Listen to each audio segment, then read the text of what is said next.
ഹരിയാനയിൽ IPS ഉദ്യോഗസ്ഥൻ Y പുരൺകുമാറിന്റെ ആത്മഹത്യയുമായി ബന്ധപ്പെട്ട് DGP ശത്രുജിത് കപൂർ നിർബന്ധിത അവധിയിൽ പ്രവേശിച്ചു. ആത്മഹത്യാക്കുറിപ്പിൽ DGPയുടെ പേര് പരാമർശിച്ചിരുന്നു. ബൽറാം നെടുങ്ങാടി വിവരങ്ങളുമായി. ബൽറാം, വിശദാംശങ്ങൾ. അനുജ, ഹരിയാനയിൽ ഉന്നത പോലീസ് ഉദ്യോഗസ്ഥൻ ആത്മഹത്യ ചെയ്ത സംഭവം വലിയ രാഷ്ട്രീയ വിവാദങ്ങൾക്ക് വഴിവെച്ചിരുന്നു. ഈ സംഭവത്തിൽ ശക്തമായ പ്രതിഷേധവും ഉയർന്നു വന്നിരുന്നു.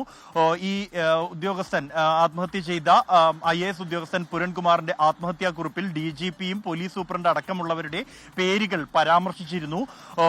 ഇതിന്റെ അടിസ്ഥാനത്തിൽ നേരത്തെ തന്നെ പോലീസ് സൂപ്രണ്ടിനെ സ്ഥലം മാറ്റിയിരുന്നു സർക്കാർ. എങ്കിലും പ്രതിഷേധം തുടരുകയാണ്. പ്രത്യേകിച്ച് ഈ ആത്മഹത്യ ചെയ്ത പുരൺകുമാറിന്റെ ഭാര്യ സംസ്ഥാനത്തെ മുതിർന്ന ഒരു സിവിൽ സർവീസ് ഉദ്യോഗസ്ഥയാണ്. അവർ പോസ്റ്റ്മോർട്ടത്തിനുള്ള സമ്മതപത്രം പോലും നൽകിയിരുന്നില്ല. കുടുംബത്തിന്റെ ഭാഗത്തു നിന്നും ഒപ്പം തന്നെ രാഷ്ട്രീയമായുള്ള സമ്മർദ്ദം ശക്തമായതോടുകൂടിയാണ് DGPയെയും നിർബന്ധിത അവധിയിൽ വിടാനുള്ള തീരുമാനം സർക്കാർ എടുത്തിരിക്കുന്നത്.